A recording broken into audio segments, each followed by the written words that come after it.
Da questo è proprio un altro. Grazie, grazie ragazze. Salute amici ascoltatori. Queste signorine non sono cacciatrici di autografi, ma sono le allieve della scuola di economia domestica diretta dalla signora Fiume. Venga. No, no, ragazzi, non soffocatelo. No, no, lasci, signora. Lei lo sa che io sono molto goloso, S'accomodi.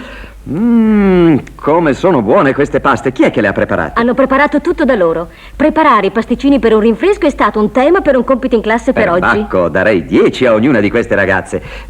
Ci sono altre materie dove meritano 10. Cos'altro insegna? Arredamento, cucito, tutto quello che serve per una ragazza a diventare una buona donna di casa. Venga, le faccio vedere i segreti della nostra scuola.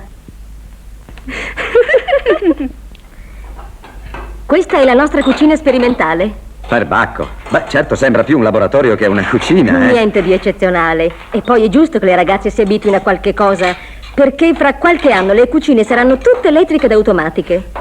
Certo, come facevano da mangiare le nostre nonne. Mi spiace deluderla, signor Mike, perché i pranzi che prepariamo oggi non hanno niente da invidiare a quelli di una volta e con minor tempo. Luisa, è cotto? Si ricorda quante ore servivano per cuocere il bollito? Parecchie, Oggi invece con una pentola a pressione bastano pochi minuti. E senta che profumino. Ah, molto buono, complimenti signorina.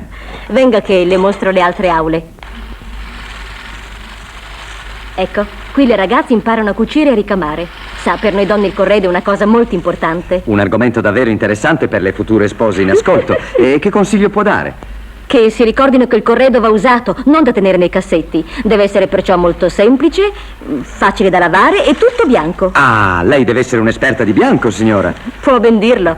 Ho visto più corredi in una settimana che una madre in tutta la sua vita. Un giudice ideale, quindi, per la prova Dash. Signora, questo bucato è stato tutto lavato in lavatrice con Dash, una parte anche candeggiata. Quale parte è più bianca?